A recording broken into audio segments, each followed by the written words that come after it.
ഇപ്പോൾ മലയാള സിനിമയിൽ പ്രേം നസീറിനെ പോലുള്ള മാന്യന്മാരായിട്ടുള്ള കലാകാരന്മാരുടെ കാലഘട്ടം കണ്ട ആർട്ടിസ്റ്റാണ് ഭാഗ്യലക്ഷ്മി. ഇപ്പോഴത്തെ ഈ ദുഷ്പ്രവണതകളെക്കുറിച്ച് എന്താണ് പറയാനുള്ളത്? മലയാള സിനിമയിൽ വന്ന ഒരു വലിയ മാറ്റം എന്താണ്? പണ്ട് നമ്മളൊക്കെ മദ്രാസിലുണ്ടായിരുന്ന സമയത്ത് സിനിമ ഇത്രയധികം സാങ്കേതികമായി വളർന്നിട്ടില്ലല്ലോ. അപ്പോൾ അതുകൊണ്ട് തന്നെ ഇപ്പോൾ നടീനടന്മാരെന്ന് പറയുന്ന അവർ വിചാരിക്കണം എന്താ, എൻ്റെ പണി എന്താ, അഭിനയിക്കുക. ഞാൻ വരുന്നു, എൻ്റെ അഭിനയം എന്ന് പറയുന്ന ജോലി തീർക്കുന്നു, ഞാൻ പോകുന്നു. അതിനപ്പുറത്തേക്ക് ഇതിൻ്റെ ഡിസ്ട്രിബ്യൂഷൻ കാര്യങ്ങളിലോ തിയേറ്ററിൻ്റെ കാര്യങ്ങളിലോ എനിക്ക് ഇടപെടേണ്ട കാര്യമില്ല. കാരണം ഞാൻ ബിസിനസ്മാൻ അല്ല, ബിസിനസ്മാൻ പ്രൊഡ്യൂസറാണ് അല്ലേ. ഈവൻ അന്ന് എനിക്ക് വ്യക്തമായിട്ടറിയാം, ഡബ്ബിംഗ് തിയേറ്ററിലിരുന്ന് ഈ പ്രൊഡ്യൂസറും ഈ ഡിസ്ട്രിബ്യൂട്ടേഴ്സൊക്കെ വന്നിരുന്നൊരു ചർച്ച നടത്തും. എപ്പോഴും പ്രൊഡ്യൂസേഴ്സ് ഡബ്ബിംഗ് തിയേറ്ററിലുണ്ടാവും. പക്ഷെ ഇപ്പോൾ പ്രൊഡ്യൂസേഴ്സ് ഡബ്ബിംഗ് തിയേറ്ററിൽ വരില്ല. ഞങ്ങൾ ആരും പ്രൊഡ്യൂസേഴ്സിനെ കാണുന്നേ ഇല്ല. പ്രൊഡക്ഷൻ എക്സിക്യൂട്ടീവ്സ് പോലും, എക്സിക്യൂട്ടീവ് എന്ന് പറയുന്നത് പ്രൊഡ്യൂസർ കഴിഞ്ഞാൽ പിന്നെ ഞാൻ വലിയ എക്സിക്യൂട്ടീവ് ആണെന്ന് പറഞ്ഞ് അവർ പോലും വരാറില്ല. പ്രൊഡക്ഷൻ മാനേജർമാർ മാത്രമേ തിയേറ്ററിൽ വരാറുള്ളൂ. അപ്പോൾ ഓരോരുത്തർക്ക് ഇന്ന സ്ഥാനം എന്ന് പറഞ്ഞാൽ അന്ന് അങ്ങനെ അല്ലായിരുന്നു. അപ്പോൾ ആ ഒരു കൂട്ടായ്മയുണ്ടല്ലോ, അത് നഷ്ടപ്പെട്ടു. അപ്പോൾ ഇപ്പോൾ പ്രേം നസീർ സാർ ഒരിക്കലും എനിക്ക് തിയേറ്റർ വാല്യൂ ഉള്ള ആളാണ്, അല്ലെങ്കിൽ ഞാൻ ആരാധിക്കപ്പെടുന്നവനാണെന്ന് നസീർ സാറിന് ഇല്ലായിരുന്നു. അങ്ങനെ പെരുമാറാറില്ല. സാറിന് അങ്ങനെ ഒരു തോന്നലും ഉണ്ടായിട്ടില്ല. സാറ് ഒരു നായകനാണ്, സത്യനെ മാതിരി ഒക്കെ ഞാനും ഒരു എന്ന് വിചാരിച്ചിരുന്ന ഒരു മനുഷ്യനാണ്. അതുമാത്രമല്ല, ഈ ഒന്നിച്ച് പ്രവർത്തിക്കുന്നത് കൊണ്ട് ഒരുപാട് പേരുടെ സങ്കടങ്ങൾ അദ്ദേഹം നേരിട്ട് കണ്ടിട്ടുണ്ട്. ഇപ്പം ഷൂട്ടിംഗ് സ്ഥലത്തൊക്കെ ഞാൻ ഒരിക്കൽ MGRൻ്റെ ഷൂട്ടിംഗ് നടക്കുന്ന സമയത്ത് ഞാൻ അവിടെ പോയിരുന്നു, അന്ന് വാഹിനി സ്റ്റുഡിയോയിൽ. അപ്പോൾ നമ്മളിങ്ങനെ കാണാം, വരുമ്പോൾ ഇങ്ങനെ വർത്തമാനമൊക്കെ പറയുമ്പോൾ ഒരിക്കൽ MGR ഇങ്ങനെ യൂണിറ്റ് ബോയ്, ഈ ലൈറ്റ് ബോയ് ഇല്ലേ, ലൈറ്റ് ബോയുടെ തോളത്ത് കൈയിട്ടിട്ട് വേറെ ആരോടോ സംസാരിക്കുന്നു. അപ്പോൾ ഈ ലൈറ്റ് ബോയ്ക്ക് കിട്ടുന്നൊരു സന്തോഷമല്ലേ. അതുപോലെ ഭക്ഷണം കഴിക്കുന്നതിന് മുമ്പ് മേക്കപ്പ് മാനോടോ അല്ലെങ്കിൽ പ്രൊഡക്ഷൻ ബോയ് സാപ്പിട്ടിങ്ങളാ എന്നൊക്കെ ഇങ്ങനെ ചോദിക്കും. നസീർ സാറ് ഞങ്ങൾ ഒന്നിച്ച് ഡബ്ബിംഗ് തിയേറ്ററിൽ വാസു സ്റ്റുഡിയോയിലൊക്കെ, ഏറ്റവും കൂടുതൽ അന്ന് വാസു സ്റ്റുഡിയോയിലായിരുന്നു, ഭക്ഷണം കഴിക്കുന്ന ഒരു ഓല ഷെഡാണ്. ഡബ്ബിംഗ് തിയേറ്ററിൽ നിന്ന് കുറച്ച് ദൂരെയാണ്. ആ ഓല ഷെഡിൽ ഫാനും ഉണ്ടാവില്ല, ഒന്നും ഉണ്ടാവില്ല. പക്ഷെ ഞങ്ങളെല്ലാവരും ഒന്നിച്ചിരുന്നാണ് ഭക്ഷണം കഴിച്ചിരുന്നത്. ആ ഒരു കൂട്ടായ്മ ഇന്ന് നഷ്ടമായി. അത് പോയി, ആ ഒരു സ്നേഹമില്ലേ, അത് പോയി. ഇപ്പോൾ പിന്നെ ഈ പറയുന്ന ഡബ്ബിംഗ് തിയേറ്റർ ആണെങ്കിൽ തന്നെ അവർ ഒറ്റയ്ക്ക് വന്നിരുന്ന് ഡബ് ചെയ്യുന്നു, അവർക്ക് വീട്ടിൽ നിന്ന് ഫുഡ് വരുന്നു, അവർ തനിയെ ഇരുന്ന് ഭക്ഷണം കഴിക്കുന്നു, പോകുന്നു. ഡബ്ബിംഗ് ആർട്ടിസ്റ്റുകൾ തനിയെ വരുന്നു, ഓരോരോ നടന്മാരും തനിയെ വന്നിരുന്ന് ഡബ് ചെയ്യുന്നു, പോകുന്നു. ഷൂട്ടിംഗ് സ്ഥലത്താണെങ്കിലും ക്യാരവൻ, ഒരു ഭക്ഷണ സമയത്ത് അവർ വീണ്ടും ആ 4 ചുമരിൻ്റെ ഉള്ളിലേക്കാണ് കയറുന്നത്. പുറത്ത് എന്താണ് ഇവർ കഴിച്ചോ, ഇവർക്ക് എന്താണ് ഭക്ഷണം, ഈ ഭക്ഷണത്തിൽ വ്യത്യാസമുണ്ടോ, തരംതിരിവുണ്ടോ, ഒന്നും അവരറിയുന്നില്ല. പക്ഷെ തരംതിരിവുണ്ട്. പണ്ടൊക്കെ ഈ വലിയ ശക്തരായ നിർമ്മാതാക്കൾ, നേരത്തെ സൂചിപ്പിച്ച പോലെ ശക്തരായ പ്രൊഡ്യൂസർമാരുണ്ടായിരുന്നു, നല്ല സ്റ്റുഡിയോകളുണ്ടായിരുന്നു. ഇപ്പോൾ നീല പ്രൊഡക്ഷൻസ്, പിന്നെ മെരിലാൻഡ്, ഉദയ. പക്ഷേ ഇപ്പോൾ ഈ തിരുമേനി പിക്ചേഴ്സ് എന്നൊക്കെ പറഞ്ഞിട്ട് ഒരുപാട് പ്രൊഡക്ഷൻ. ഇപ്പോൾ ഈ പ്രൊഡ്യൂസർമാരെ കാണാനില്ലെന്ന് പറഞ്ഞാൽ പല പ്രൊഡ്യൂസർമാരെന്ന് പറയുന്നത് പലതും ബിനാമികൾ പോലും ആണെന്ന് സത്യം. അന്നത്തെ പ്രൊഡ്യൂസേഴ്സ് എന്ന് പറയുന്നത് പ്രൊഡ്യൂസേഴ്സാണ് സംവിധായകരുടെ അടുത്ത് വന്ന് പറയണത്, ഇത് ഞാൻ ഇന്നലെ വായിച്ച പുസ്തകം കേട്ടോ, നല്ല കഥയാണ്, ഇതൊന്ന് പടം നമുക്ക് അടുത്ത സബ്ജക്റ്റ് ചെയ്യാം. പ്രൊഡ്യൂസറാണ് സജസ്റ്റ് ചെയ്യുന്നത്. ഇന്ന് പ്രൊഡ്യൂസേഴ്സിന് പലർക്കും കഥ എന്താന്ന് പോലും അറിയുന്നില്ല. സിനിമ എന്താണെന്ന് അറിയാതെയാണ് പലരും സിനിമ എടുക്കാൻ വരുന്നത്. ഒരു പരിധിവരെ ഇപ്പോൾ ഡയറക്ടേഴ്സ് തന്നെ പലരും പ്രൊഡ്യൂസേഴ്സ് ആവുന്നത്. എനിക്കതിൽ ഞാൻ വിചാരിക്കാറുണ്ട് അതാ നല്ലത്. അതാ ഒന്നുമില്ലെങ്കിൽ അയാൾക്കറിയാമല്ലോ ഈ സബ്ജക്റ്റിന് എത്ര ചിലവാക്കണം, മറ്റൊരാളുടെ പൈസ വെറുതെ കളയണ്ട. അപ്പം ആ രീതിയിൽ ഞാൻ ഇടയ്ക്ക് പ്രൊഡ്യൂസർ സുരേഷ് കുമാറിൻ്റെ വീട്ടിലിരിക്കുമ്പോൾ ഞാൻ വേറെന്തോ കാര്യം സംസാരിച്ചുകൊണ്ടിരുന്നപ്പോൾ പെട്ടെന്ന് 2-3 പേര് വന്നിട്ട് ഒരു പൂജ ഇൻവൈറ്റ് ചെയ്യാൻ വന്നതാണ്. അപ്പോൾ സുരേഷ് ചോദിച്ചു, ആരാ ഡയറക്ടർ? അപ്പോൾ ഒരു ഡയറക്ടറുടെ പേര് പറഞ്ഞു. ഓക്കെ, ലാബ് എവിടെയാണ്, നിങ്ങളുടെ ബാക്കി കാര്യങ്ങളൊക്കെ എങ്ങനെയാണ്, ഏതാണ്?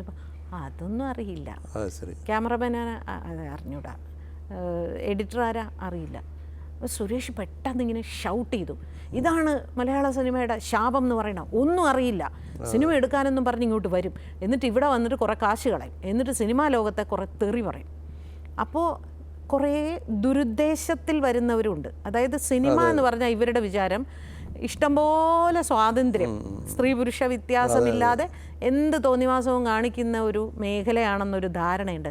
എന്നാൽ അതിൻ്റെ ഇടയിൽ കൂടെ നമുക്കും കൂടെ ഇപ്പോൾ എന്തെങ്കിലുമൊക്കെ നമ്മുടെ കാര്യം സാധിക്കും. ഇതൊക്കെ ഇങ്ങനെയൊക്കെ തെറ്റിദ്ധാരണയിൽ വരുമ്പോൾ സിനിമയെ മൊത്തത്തിൽ സമൂഹം ചെളിവാരി എറിയാൻ പലപ്പോഴും സമൂഹം, നമ്മൾ സിനിമാക്കാർ തന്നെ ബാധ്യസ്ഥരാകുന്നു. അപ്പോൾ അതുകൊണ്ട് ശരിക്കും പണ്ട് പ്രൊഡ്യൂസർ, ഡയറക്ടർ എല്ലാവരും കൂടെ ഇരുന്ന് അതിന് പ്രത്യേകിച്ചൊരു ഹോട്ടൽ റൂമൊന്നും എടുക്കാതെ ഡബ്ബിംഗ് തിയേറ്ററിലൊക്കെ ഇരുന്നാണ് അടുത്ത പ്രൊഡക്ഷനൊക്കെ പ്ലാൻ ചെയ്യുന്നതൊക്കെ. ഇപ്പോൾ മറ്റേ കഥ എങ്ങനെയുണ്ട് അങ്ങനെയുണ്ട്, അതൊന്നും ഇപ്പം ഇല്ല. ഈ അഭിനയിക്കാനായിട്ട് അവസരം ചോദിച്ച് ആദ്യം വന്ന് പിന്നെ നടനായി, സൂപ്പർ താരമായി, അവർ പിന്നീട് നിർമ്മാതാക്കളാവുന്നു, വിതരണക്കാരാവുന്നു, സംഘടനകൾ മുഴുവൻ പിടിച്ചടക്കുന്നു. ഇതല്ലേ ഇപ്പോഴത്തെ പ്രശ്നം? യഥാർത്ഥം ഇപ്പോൾ യഥാർത്ഥത്തിൽ പ്രൊഡ്യൂസർ എന്ന് പറയുന്ന വ്യക്തിക്ക് ഒരു വിലയില്ല. ഇപ്പോൾ സിനിമ എൻ്റെ കയ്യിലാണ് എന്ന് പറയുന്നത് നടന്മാർ മാത്രമാണ്, വേറെ ആരുമില്ല. നടന്മാരുടെ കയ്യിലാണ് തിയേറ്റർ, നടന്മാരുടെ കയ്യിലാണ് സിനിമ, ഡിസ്ട്രിബ്യൂഷൻ, എല്ലാം നടന്മാരുടെ കയ്യിലാണ്. അതാണ് മാത്രമല്ല, സിനിമയ്ക്കപ്പുറത്തുള്ള പല ബിസിനസ്സുകളും ആയി.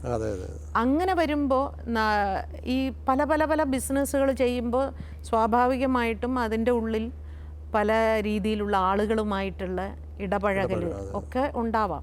ഇപ്പോൾ റിയൽ എസ്റ്റേറ്റ് എന്നൊക്കെ പറഞ്ഞാൽ നമുക്കറിയാം, ഭൂമാഫിയ എന്ന് നമുക്ക് വ്യക്തമായിട്ട് അറിയാം അല്ലേ. അപ്പം അതിൻ്റെയൊക്കെ ഒരു ഭാഗമാകുമ്പോൾ ഉള്ളിലൊരു ഇത് നെഗറ്റീവ് ആവുകയാണ്, ആ വ്യക്തി പിന്നെ ക്രൂക്കഡ് ആവുകയാണ്. പക്ഷെ ഒരിക്കലും ഒരു പിന്നെ പണ്ടൊക്കെ അങ്ങനത്തെ ചിന്തകളൊന്നും ഇല്ലായിരുന്നു, സോഫ്റ്റ് ആയിരുന്നു. നസീർ സാറൊന്നും ഷൗട്ട് ചെയ്ത് കണ്ടിട്ടേ ഇല്ല, ദേഷ്യപ്പെടുന്നതോ അല്ലെങ്കിൽ കള്ളത്തരം പറയുന്നതോ. എന്തോ ഒരു അനുകമ്പയായിരുന്നു എല്ലാവരോടും. മെഡ്രാസിൽ കേരളത്തിൽ നിന്ന് ഏതൊരു വ്യക്തി സ്ത്രീ പുരുഷ വ്യത്യാസമില്ലാതെ മെഡ്രാസ് റെയിൽവേ സ്റ്റേഷനിൽ ഇറങ്ങിയിട്ടുണ്ടെങ്കിൽ ആ വ്യക്തിക്ക് ഉറച്ച് വിശ്വസിക്കാം, എനിക്ക് ഒരു നേരത്തെ ഭക്ഷണം നസീർ സാറിൻ്റെ വീട്ടിൽ നിന്ന് കിട്ടും എന്നൊരു, അതൊക്കെ പോയി. ഇപ്പോൾ ഈ നടി ആക്രമിക്കപ്പെട്ട സംഭവത്തിൽ ഇപ്പോൾ ഒരു വഴിത്തിരിവുണ്ടായി, ഒരു നടൻ അറസ്റ്റിലായി. പക്ഷേ എങ്കിലും മലയാള സിനിമ എന്തോ ഒളിക്കുന്നു എന്നുള്ളൊരു തോന്നൽ സമൂഹത്തിലുണ്ട്. മലയാള സിനിമ സത്യം പറഞ്ഞാൽ അതിൻ്റെ ഒരു നീതിന്യായ വ്യവസ്ഥ എന്ന് തെറ്റിപ്പോയി. അത് സംഭവം ശരിയാണ്. സത്യത്തിൽ ഞാനൊക്കെ ഒരു ഡബ്ബിംഗ് തിയേറ്ററിൻ്റെ ഉള്ളിൽ ജീവിച്ചൊരു വ്യക്തിയാണ്. ഇപ്പോൾ മൊത്തത്തിലുള്ള ഇതിൻ്റെ ഉള്ളിൽ ഇത്രയൊക്കെ കഥകളുണ്ടെന്ന് കേൾക്കുമ്പോൾ ഞെട്ടിപ്പോവുകയാണ്. ദൈവമേ, ഇത്രയും അങ്ങോട്ട് സിനിമ ചീത്തയായി പോയോ എന്ന് ഒരു ഭയം തോന്നുന്നുണ്ട്. സത്യം. ഇപ്പം ദിലീപിനെ ഈ കേസിൽ പോലീസ് അറസ്റ്റ് ചെയ്തു. പക്ഷേ കോടതി എന്താണ് ശിക്ഷ വിധിക്കാനിരിക്കുന്നേ ഉള്ളൂ. ചിലപ്പോൾ നിരപരാധിയാകാം, അല്ലാതിരിക്കാം. പക്ഷേ ഈ ഒരു പ്രശ്നം ഇത്രയും ഒരു നടി ക്രൂരമായി പീഡിപ്പിക്കപ്പെട്ടിട്ടും ദിലീപിനെ ന്യായീകരിക്കാൻ കുറേ ആൾക്കാരുണ്ടായി. ഇപ്പം സലീം കുമാറിനെ പോലെ ദേശീയ അവാർഡ് നേടിയ ഒരു നടൻ ഒരു വളരെ മോശം പരാമർശം നടത്തിയപ്പോൾ ഭാഗ്യലക്ഷ്മി മാത്രമാണ് അതിൽ ശക്തമായിട്ട് പ്രതികരിച്ചുകൊണ്ട് ആദ്യം രംഗത്ത് വന്നത്. അതുപോലെ തന്നെ ലാൽ ജോസിനെ പോലെ ഒരു സംവിധായകൻ പോസ്റ്റ് ഇട്ട്, എനിക്ക് ഇദ്ദേഹത്തെ 26 വർഷമായിട്ട് അറിയാം. അല്ലെ KPSC ലളിത ചേച്ചി ഇദ്ദേഹത്തിന് സഹായങ്ങളെക്കുറിച്ച് പറഞ്ഞു. അടൂർ ഗോപാലകൃഷ്ണനെ പോലുള്ള സംവിധായകർ ഇദ്ദേഹത്തെ ന്യായീകരിച്ചുകൊണ്ട് വരുന്നു. ഇത് എന്താണിത്? ശരിയാണോ ഇതൊക്കെ? നമ്മൾ പൊതുവേ എന്തുകൊണ്ടെന്ന് വെച്ചാൽ നമ്മളെ സിനിമയിൽ ആരും തന്നെ ഇപ്പോൾ സമൂഹത്തിൽ ഈ പ്രത്യേകിച്ച് ഈ ഇടക്കാലത്തായിട്ട് ഈ സ്ത്രീകൾ അനുഭവിക്കുന്നൊരു അരക്ഷിതാവസ്ഥയുണ്ടല്ലോ, ഇത് നിരന്തരം കാണുന്നൊരു വ്യക്തിയാണ് ഇപ്പോൾ കുറച്ച് കാലങ്ങളായിട്ട് ഞാൻ. അപ്പോൾ ഈ സിനിമയിലുള്ളവർ സമൂഹത്തിൽ എന്ത് നടന്നാലും ഒന്നും മിണ്ടൂല. ഇപ്പോൾ ഇവിടെ എത്രയോ കേസുകൾ നടന്നു അല്ലേ, ജിഷയുടെ കേസിലോ അല്ലെങ്കിൽ സൗമ്യയുടെ കേസിലോ അല്ലെങ്കിൽ നിർഭയ, അങ്ങനെയുള്ള എത്രയോ കേസ്, സൂര്യനെല്ലി, എത്രയോ കേസ്. ഒന്നിൽ പോലും ഒരു സിനിമയിൽ നിന്നുള്ള ഒരാൾ പോലും ഒരു അഭിപ്രായം പറഞ്ഞിട്ടില്ല. സ്ത്രീകളുടെ സുരക്ഷിതത്വത്തിന് വേണ്ടി എന്ത് ചെയ്യണം എന്നതിനെക്കുറിച്ച് സിനിമാ ലോകം ചിന്തിച്ചിട്ടേയില്ല ഒരിക്കലും. കാരണം അവിടെ എല്ലാ തീരുമാനങ്ങളും എടുക്കുന്നത് പുരുഷന്മാരാണ്. പുരുഷന്മാരെക്കുറിച്ച് മാത്രം ചിന്തിക്കുക. സ്ത്രീകളുടെ അരക്ഷിതാവസ്ഥയെക്കുറിച്ച് ആലോചിക്കുന്ന പോലുമില്ല. അവരെല്ലാം അവരവരുടെ നിലനിൽപ്പിനെക്കുറിച്ച് മാത്രമേ ചിന്തിക്കൂ. തൊഴിൽപരമായ നിലനിൽപ്പ് ഇല്ലാതെയാവും എന്നൊരു ഭയം. അതാണ് സ്ത്രീകളുടെ ഒരവസ്ഥ. ഞാൻ പറയുന്നത്, നമ്മളുടെ വീട്ടിൻ്റെ ഉള്ളിൽ നമ്മളുടെ ഒരു സിനിമ എന്ന് പറയുന്നത് നമ്മുടെ വീടാണ്, നമ്മുടെ കുടുംബമാണ്. നമ്മുടെ വീട്ടിൻ്റെ ഉള്ളിൽ ഇപ്പോൾ 4-5 ചേട്ടന്മാരുണ്ട്, സഹോദരിമാരുണ്ട്, അമ്മയുണ്ട്, അച്ഛനുണ്ട്, അവരുടെയൊക്കെ മക്കളുണ്ട്, ഈ സഹോദരിമാരും മക്കളുണ്ട്. ഇതിലാരെങ്കിലും ഒരാൾ തെറ്റ് ചെയ്താൽ നമ്മളത് വിമർശിക്കണ്ടേ, അല്ലേ? അപ്പോൾ ആ ഒരു നിലപാട് എടുക്കാതിരുന്നത് സത്യത്തിൽ എനിക്ക് നല്ല നല്ല വിഷമം തോന്നി. അവർ ആ വ്യക്തിയെ ന്യായീകരിച്ചോട്ടെ, കാരണം നമ്മളാരും തന്നെ അന്തിമ തീരുമാനം വരാതെ, കോടതി തീരുമാനം വരാതെ ഒരിക്കലും അദ്ദേഹത്തെ നമുക്ക് കുറ്റപ്പെടുത്താൻ അധികാരമില്ല. പക്ഷേ അദ്ദേഹത്തെ ന്യായീകരിക്കാൻ വേണ്ടി മറ്റേ പെൺകുട്ടിയെ കുറ്റപ്പെടുത്തുന്നതിനോട് എനിക്ക് യോജിക്കാൻ വയ്യ. അതിന് ആ പെൺകുട്ടിയുടെ മൊത്തം ക്യാരക്ടറിനെ നമ്മൾ പിന്നെ അല്ലേ അതിനെ വിലയിരുത്തുക, അവർ മൊത്തം ശരിയല്ല. ഇക്കാര്യത്തിൽ മമ്മൂട്ടിയെയും മോഹൻലാലിനെയും പോലുള്ള ആൾക്കാർ, മറിച്ച് ഇവരെയൊക്കെ താരങ്ങളാക്കുന്നത് ജനങ്ങളാണ്. ജനങ്ങളോട് എന്തെങ്കിലും ഒരു കാര്യം, ഇതിലൊരു അവരുടെ വായിൽ നിന്നൊരു പ്രതികരണം കേൾക്കാൻ കേരളം ആഗ്രഹിച്ചിരുന്നു. അത് ഉണ്ടാകാതെ നിർഭാഗ്യകരമല്ലേ? അത് എന്തുകൊണ്ടാണെന്ന് വെച്ചാൽ ഇപ്പോൾ ഇവരെല്ലാവരും തന്നെ ഈ പറയുന്ന ബിസിനസ്സിൻ്റെയൊക്കെ ഒരു ഭാഗമാണ്. വെച്ചാൽ എല്ലാവർക്കും ഡിസ്ട്രിബ്യൂഷനുണ്ട്, എല്ലാവർക്കും പ്രൊഡക്ഷനുണ്ട്, എല്ലാവർക്കും ഡബ്ബിംഗ് സ്റ്റുഡിയോസ് ഉണ്ട്, എല്ലാവർക്കും തിയേറ്ററുണ്ട്, അല്ലേ? അപ്പോൾ കണക്റ്റഡ് ആണ് ഇവരെല്ലാവരും. സിനിമയിലെ പുരുഷ മേധാവിത്വത്തിനെതിരെ ചോദ്യം ചെയ്യാൻ വേണ്ടി എന്നുള്ള രീതിയിലാണ് വിമൻസ് കളക്റ്റീവ് ഇൻ സിനിമ രൂപീകരിച്ചത്. പക്ഷേ അവിടെ ഈ ഭാഗ്യലക്ഷ്മിയെ പോലെ എല്ലാ കാര്യങ്ങളിലും ശക്തമായിട്ട് അഭിപ്രായം പറയുന്ന ഒരാളെ അവർ അകറ്റി നിർത്തി. എന്താ കാര്യം? എന്തെങ്കിലും ഒരു ഹിഡൻ അജണ്ട ഉണ്ടായിരിക്കാം. എന്തായിരിക്കും ആ ഹിഡൻ അജണ്ട? അറിയില്ല. അതിൻ്റെ തലപ്പത്തുള്ള ആർക്കെങ്കിലും ഒരു വ്യക്തിവിദ്വേഷമോ അങ്ങനെ എന്തെങ്കിലും കാരണമുണ്ടോ? അത് ആരാണ് അതിൻ്റെ തലപ്പത്ത്? ഒരു കൂട്ടായ്മയാണ്. അതിന് ഭാരവാഹിത്വം ആരെങ്കിലും പറഞ്ഞിട്ടുണ്ടോ? മഞ്ജുവാര്യരുണ്ട്, ബീനാപോളുണ്ട്. അതെ. അപ്പോൾ ആരാണ് ഇതിൻ്റെ പിന്നെ അതൊരു സംഘടനയാണെങ്കിൽ പ്രസിഡന്റ് ആരാ, സെക്രട്ടറി ആരാ, ഒന്നും അറിയില്ല. അപ്പോൾ മാത്രമല്ല അതിൽ എല്ലാവരും എൻ്റെ ഏറ്റവും അടുത്ത സുഹൃത്തുക്കളുമാണ്. വളരെ എല്ലാ കാര്യങ്ങളും അങ്ങോട്ടും ഇങ്ങോട്ടും ഷെയർ ചെയ്യുന്ന സുഹൃത്തുക്കളാണ്. എന്നിട്ടും അങ്ങനെ ഒന്ന് സംഭവിച്ചിട്ടുണ്ടെങ്കിൽ അതിലെന്തെങ്കിലും ഒരു റീസൺ ഉണ്ടാവും. അല്ല, ഈ വിമൻസ് കളക്റ്റീവ് തന്നെ ഈ വിഷയത്തിൽ അവരുടെ തന്നെ ചില പ്രതിനിധികൾ അമ്മയുടെ യോഗത്തിലുണ്ട്. അവർ പോലും അവിടെ ഒന്നും സജീവമായി ഉന്നയിച്ചിട്ടില്ലെന്നാണ് കേട്ടത്. പറയേണ്ട സ്ഥലത്തൊന്നും അവരിതൊന്നും പറഞ്ഞിട്ടില്ലല്ലോ. അന്ന് തന്നെ ഇപ്പം എന്നെ സംബന്ധിച്ച് ഞാനിപ്പോൾ ഈ WCCയെ കുറിച്ച് എന്തെങ്കിലും പറയുമ്പോൾ ഞാൻ അതിലില്ലാതെ ഇരിക്കുന്നത് കൊണ്ടാണ് എന്നുള്ളൊരു എനിക്ക് അങ്ങനെ പറയുന്ന എനിക്ക് നാണക്കേടാ. അതുകൊണ്ടല്ലേ ഇപ്പോൾ ഒരു സംഘടനയ്ക്ക് എന്നെ വേണോ വേണ്ടെന്ന് അവർക്ക് തീരുമാനിക്കാം. നിർബന്ധമൊന്നുമില്ല. ഒരു സംഘടനയിൽ ഞാൻ ഉണ്ടാവണം, സ്ത്രീ കൂട്ടായ്മയിൽ ഞാൻ ഉണ്ടാവണം എന്ന് യാതൊരു നിർബന്ധവുമില്ല. അത്ര മണ്ടിയൊന്നുമല്ല ഞാൻ. സോ അത് നമുക്ക് വിടാം. പക്ഷേ സാധാരണ ഒരു സ്ത്രീ എന്നുള്ള നിലയിൽ, അല്ലെങ്കിൽ ഒരു സിനിമാ പ്രവർത്തക, അല്ലെങ്കിൽ ഒരു സമൂഹ ജീവി എന്നുള്ള നിലയ്ക്ക് ഒരുപാട് പ്രശ്നങ്ങൾ എനിക്ക് തോന്നിയിരുന്നു. നമ്മൾ ചാനലിൽ കണ്ടുകൊണ്ട് നിൽക്കുകയാണ്. ഞാൻ ചോദിക്കട്ടെ, ഈ ചാനൽ അന്ന് ഈ വിഷയം എടുത്ത് നമ്മുടെ മുമ്പിൽ കാണിച്ചില്ലായിരുന്നുവെങ്കിൽ, അതായത് മീറ്റിങ്ങിന് പോകുമ്പോൾ ഈ അംഗങ്ങൾ പറയുന്നു ഞങ്ങൾ ഉള്ളിൽ പോയി എല്ലാം സംസാരിക്കും, തിരിച്ചു വന്നിട്ട് പറയുന്നു എല്ലാം സംസാരിച്ചു, അവർ പോകുന്നു, അടുത്തൊരു ഗ്രൂപ്പ് വന്നിട്ട് പറയുന്നു ഒന്നും സംസാരിച്ചില്ല. നമ്മളെങ്ങനെയാണ് അറിയുന്നത്? ചാനൽ പറയുമ്പോഴാണ് അറിയണത്, അല്ലേ? അപ്പോൾ ചാനൽ അത് എടുത്തു കാണിച്ചതാണോ തെറ്റ്? അതെങ്ങനെ തെറ്റാവുന്നത്? അപ്പോൾ അവിടെ പലപ്പോഴും ഇപ്പം ഇന്നലെ അതിൽ തന്നെ ഒരംഗം പറയുന്ന ഏതോ ഒരു ഇൻ്റർവ്യൂവിൽ ഞാൻ വായിച്ചു, ഒരുപാട് പേര് സാമ്പത്തിക പിന്നെ ബുദ്ധിമുട്ടുകൾ ഇപ്പോഴും സ്ത്രീകൾ നേരിടുന്നുണ്ടെന്ന് കുറേ പരാതികൾ ഞങ്ങൾക്ക് കിട്ടിയിട്ടുണ്ട്. സാമ്പത്തിക പരാധീനതയ്ക്ക് വേണ്ടിയല്ല നമ്മൾ സംഘടന ഉണ്ടാക്കിയിരിക്കുന്നത്. സ്ത്രീകളുടെ സുരക്ഷിതത്വം എന്ന് പറയുന്നത് സാമ്പത്തികം മാത്രമല്ല, അതിലും കഠിനമായ അരക്ഷിതാവസ്ഥ നേരിടുന്നുണ്ടായിരിക്കാം, അല്ലേ? അപ്പോൾ ഇവിടെ സാമ്പത്തികം വാങ്ങിച്ചു കൊടുക്കാൻ ഓൾറെഡി ഇവിടെ സംഘടനകളുണ്ട്, അല്ലേ? നടീനടന്മാർക്ക് അമ്മയുണ്ട്, മറ്റേ ടെക്നീഷ്യൻസിന് ഫെഫ്ക പറയുന്ന കൂട്ടത്തിൽ അമ്മയുടെ സാമ്പത്തിക ഇടപാടിനെ കുറിച്ച് ഇപ്പം ആദായ നികുതി വകുപ്പ് വളരെ മോശമായിട്ടുള്ള ചില കമന്റുകൾ ഇട്ടിട്ടുണ്ട്. കാരണം അത് വകമാറ്റി ചെലവഴിച്ചു. മലയാള സിനിമ ആകെ പ്രതിസന്ധിയിലേക്കാണ്. അത് ആ സംഘടനയുടെ ഉള്ളിൽ എനിക്കറിയില്ല, ഞാൻ അതിൽ അംഗമല്ലാത്തത് കൊണ്ട് എനിക്കറിയില്ല. അപ്പോൾ പേയ്മെൻറ്റ് വാങ്ങിത്തരാൻ മാത്രമേ ഒരു സംഘടനയ്ക്ക് പറ്റൂ.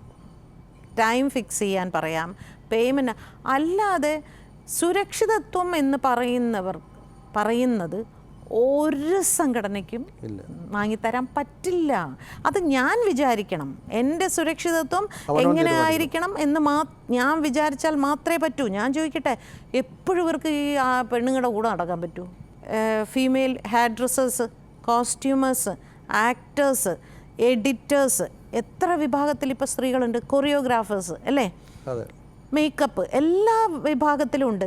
ഇവരൊക്കെ രാത്രി ഇങ്ങനെ ഇവരെ സംരക്ഷിക്കാൻ, ഈ സംരക്ഷണം എന്ന് പറയുന്നത് മറ്റുള്ളവർ തരുന്നതല്ല, എന്നെ സംരക്ഷിക്കാൻ എനിക്ക് മാത്രമേ പറ്റൂ. സിനിമയുമായിട്ട് ബന്ധപ്പെട്ട് പ്രവർത്തിക്കുന്ന ആളെന്നുള്ള നിലയിൽ ചോദിക്കുകയാണ്, ഈ നടിമാർക്ക് അവസരങ്ങൾ കിട്ടണമെന്നുണ്ടെങ്കിൽ വഴങ്ങി കൊടുക്കേണ്ടി വരണമെന്നുള്ളൊരു ആക്ഷേപമുണ്ട്. അത് ശരിയാണോ? അതോ ഇതാര് പറയുന്നതാണ്? ഒരിക്കലുമല്ല. ഈ വഴങ്ങി കൊടുത്താലും അവർക്ക് കഴിവില്ലെങ്കിൽ അവരെന്ത് ചെയ്യും? ഒരു പക്ഷെ വഴങ്ങി കൊടുത്തു എന്ന് തന്നെ ഇരിക്കട്ടെ, അവർ യാതൊരു കഴിവില്ലാത്ത ഒരാളാണെങ്കിൽ അവർക്ക് എങ്ങനെയാണ് അവസരം കിട്ടുന്നത്? അപ്പോൾ അടിസ്ഥാനപരമായിട്ട് കഴിവില്ലാത്ത ഒരു കലാകാരനും ഈ രംഗത്ത് നിലനിൽക്കാൻ പറ്റുകയില്ല. അത് ഒരാളുടെ മാനസിക നിലപാടാണ്. ഞാൻ ഇങ്ങനെ പോയാൽ എനിക്ക് ഇന്നത് കിട്ടും എന്ന് ചിന്തിക്കുന്നത് ഒരാളുടെ മാനസിക നിലവാരമാണ്. അതിന് നമുക്ക് അത് സിനിമയും ഇതും കൂടെ കൂട്ടിക്കുഴയ്ക്കരുത്. ഞാൻ ചോദിക്കട്ടെ, സർക്കാർ സ്ഥാപനങ്ങളിൽ പ്രൊമോഷൻ കിട്ടാനായിട്ട് പല വൃത്തികേടുകളും നടക്കുന്നുണ്ടെന്ന് നമ്മൾ കേൾക്കുന്നില്ലേ? അല്ലേ? സർക്കാർ സ്ഥാപനങ്ങളിൽ പോലും, അതായത് ഒരു ഉദ്യോഗത്തിന് ഒരു പക്ഷേ അത് പിന്നെയും സഹായിക്കുമോ ഇല്ലയോ എനിക്കറിയാം, പക്ഷേ ഒരു കലാകാരനെ സംബന്ധിച്ച് അവന് അഭിനയിക്കാനോ എഡിറ്റ് ചെയ്യാനോ സംവിധാനം ചെയ്യാനോ അവൾക്ക് സാധിക്കില്ലെങ്കിൽ ഇനി എന്തൊക്കെ ത്യാഗം ചെയ്തിട്ട് ഒരു കാര്യമില്ല. അടിസ്ഥാനപരമായിട്ട് കഴിവാണ് അവിടെ ഏറ്റവും പ്രധാനം. സ്വരഭേദങ്ങൾക്ക് രണ്ടാം ഭാഗം വരുന്നുണ്ടോ? സ്വരഭേദങ്ങൾ എഴുതുന്നുണ്ട്. അത് ആദ്യഘട്ടത്തിന് ശേഷമുള്ള കാര്യങ്ങളാണ്. അതായത് സ്വരഭേദങ്ങൾ എന്ന് പറയുന്ന ഒരു പുസ്തകം ഇറങ്ങിയതിന് ശേഷമാണ് ജീവിതം മൊത്തം ഒന്ന് മാറി മറിഞ്ഞു പോയത്. ഈ സാമൂഹിക പ്രതികരണങ്ങളും അതുപോലെ എൻ്റെ കാഴ്ചപ്പാട് മൊത്തത്തിൽ ഞാൻ മാറിയെന്ന് എനിക്ക് തന്നെ അറിയാം. ആ മാറ്റങ്ങൾ എങ്ങനെയൊക്കെയാണ് സംഭവിച്ചത്, എന്തുകൊണ്ടാണ് സംഭവിച്ചത്, അതിലുണ്ടായ ഒരുപാട് നന്മകളുണ്ട്. ആ പുസ്തകം ഇറങ്ങിയതിന് ശേഷം എൻ്റെ ജീവിതത്തിൽ ഉണ്ടായ തിന്മകൾ വളരെ കുറവാണ്, എന്നാൽ ഒരുപാട് നന്മകൾ ഉണ്ടായിട്ടുണ്ട്. അതാണ് ഞാൻ അടുത്ത ഇതിൽ എഴുതാൻ പോകുന്നത്. ഈ ആത്മവിശ്വാസത്തിൽ അധിഷ്ഠിതമായിട്ടുള്ള ഒരു ധാർഷ്ട്യമുണ്ടോ? ഉണ്ടാവുമായിരിക്കും, ഇങ്ങനെ തോന്നുന്നുണ്ടോ? അല്ല, ഞാൻ ചോദിച്ചതാണ്. അതങ്ങനെ സ്വയം ഒരുപാട് കുറഞ്ഞെന്ന് പറഞ്ഞുകൊണ്ട് ചോദിച്ചതാണ്. എന്തുകൊണ്ട് ഒരുപാട് മാറ്റം വന്നു, കുറെ കൂടെ മിതവാദിയായി മാറി? മിതത്വം വന്നിട്ടുണ്ട്. അത് ദേഷ്യമൊക്കെ കുറഞ്ഞു. പണ്ടൊക്കെ വല്ലാത്ത മുൻകോപിയായിരുന്നു, ഞാൻ പറയുന്നതാണ് ശരി എന്നൊരു, അങ്ങനെയല്ല. ഇപ്പോൾ മറ്റേ ആൾ പറയുന്നത് കേൾക്കാനുള്ളൊരു മനസ്സ് വന്നു. സോഷ്യൽ മീഡിയയിൽ വളരെ ശക്തമായി പ്രതികരിക്കുന്ന ആളാണ്, പക്ഷേ അതുകൊണ്ട് ഒരു വളരെ മോശപ്പെട്ട അനുഭവങ്ങളും നേരിടേണ്ടി വന്നിട്ടില്ല. ഇപ്പം ഒരുത്തനെ പരാതി കൊടുത്ത് പോലീസ് പിടികൂടിയിരുന്നു. അത് സോഷ്യൽ മീഡിയ ശരിക്കും ഒരു ചന്തയല്ലേ, ആർക്കും എന്തും കയറി പറയാം. അതെ, ചിലപ്പോൾ തോന്നും എന്തിനാണ് ഇതിൽ ഇങ്ങനെ ഒരു പ്ലാറ്റ്ഫോം നമുക്ക് വേണോ, വലിച്ചെറിഞ്ഞുകൂടെന്ന്. പക്ഷേ ഈ പറയുന്ന നമ്മളിപ്പോൾ കുറേ കാര്യങ്ങൾ, ഇപ്പോൾ സിനിമയെ ഇപ്പോൾ ആൾക്കാർ വളരെ പുച്ഛിക്കുകയും പരിഹസിക്കുകയും ചെയ്യുന്നുണ്ട്. പക്ഷെ സിനിമയിൽ ഒരുപാട് നന്മകൾ നടക്കുന്നുണ്ട്, ആരും അത് അറിയുന്നില്ല. കാരണം ആ നന്മകൾ ആരും വിളമ്പുന്നില്ല. ഇങ്ങനെ അതിന് പരസ്യങ്ങളോ കൊട്ടിഘോഷിക്കലോ ഒന്നും നടക്കുന്നില്ല. എന്ന് പറഞ്ഞമാതിരി സോഷ്യൽ മീഡിയയിൽ ഒരുപാട് നന്മകൾ നടക്കുന്നുണ്ട്. ഇപ്പോൾ നമുക്ക് ഇന്ന ഗ്രൂപ്പ് ബ്ലഡ് വേണമെന്ന് പറയുമ്പോൾ വരുന്ന കോൾസ് കാണണം.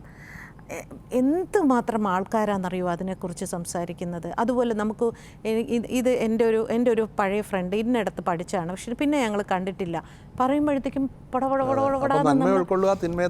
അതെ, നമ്മൾ അങ്ങനെ കണ്ടാൽ മതി. പിന്നെ പണ്ടൊക്കെ എനിക്ക് വിമർശനം ഭയങ്കര ഇറിറ്റേഷനായിരുന്നു, എനിക്കൊട്ടും അത് ഉൾക്കൊള്ളാൻ പറ്റില്ലായിരുന്നു. പക്ഷേ ഫേസ്ബുക്കിൽ വന്നതിന് ശേഷം അത് പഠിച്ചു. മധുരമായ ശബ്ദം പ്രണയികളെ ആകർഷിക്കും. പ്രണയം ഇപ്പോഴും ഉണ്ടോ? പ്രണയം ഇപ്പം ഇല്ല. പക്ഷേ വെച്ചാൽ പ്രണയിക്കാൻ ഇഷ്ടമല്ലെന്നല്ല, നല്ലതാണ്. ഞാൻ അതിനോട് എന്താ പറയുക, ഒരു മനുഷ്യൻ പ്രണയം എന്താണെന്ന് അറിഞ്ഞിരിക്കണം ആരും, എന്നാലേ നമ്മുടെ ഉള്ളിലുള്ളൊരു എന്താ പറയുക സോഫ്റ്റ്നെസ്, സ്നേഹം, ഇതെല്ലാം വെളിയിൽ കൊണ്ടുവരാൻ ഉള്ളൊരു, അതിലൊരിക്കലും പക വരരുത്. പ്രണയം എന്ന് പറയുമ്പോൾ അതിൽ ചിലപ്പോൾ വഞ്ചനയുണ്ടാവാം, ചതിയുണ്ടാവാം, പരാജയമൊക്കെ ഉണ്ടാവാം. പക്ഷെ അതെല്ലാം നമ്മൾ അനുഭവമായിട്ട് കണ്ടാൽ മതി. എന്നിട്ട് ഇതിന് തിരിച്ച് പക വീട്ടാനും പകരം വീട്ടാനും ചെല്ലുമ്പോൾ അത് പ്രണയമല്ല, അത് സ്വാർത്ഥത, വേറെന്തോ നേടാൻ വേണ്ടിയായിരുന്നു. ആ നേടാൻ ഉദ്ദേശിച്ചത് കിട്ടാതെ പോയതിൻ്റെ ഒരു വൈരാഗ്യമായി അത് മാറരുത്. ഞാൻ ഒരാളെ പ്രണയിച്ചിട്ടുണ്ടെങ്കിൽ, ആ പ്രണയം പരാജയപ്പെട്ടിട്ടുണ്ടെങ്കിൽ സാരമില്ല, അതങ്ങ് സംഭവിച്ചു എന്ന് കരുതി എൻ്റെ ഉള്ളിൽ അത് എൻ്റെ മനസ്സിരുന്നാൽ മതി എന്ന് കരുതി ആ പ്രണയമല്ലാതെ ആവുന്നില്ലല്ലോ. പക വരുമ്പോൾ പ്രണയമല്ലാതെ ആവുമല്ലേ. സോ അങ്ങനെ ഒരു എപ്പോഴും ഇഷ്ടം. അപ്പോൾ ജീവിതം സന്തോഷകരമായി മുന്നോട്ട് പോകട്ടെ. Thank you.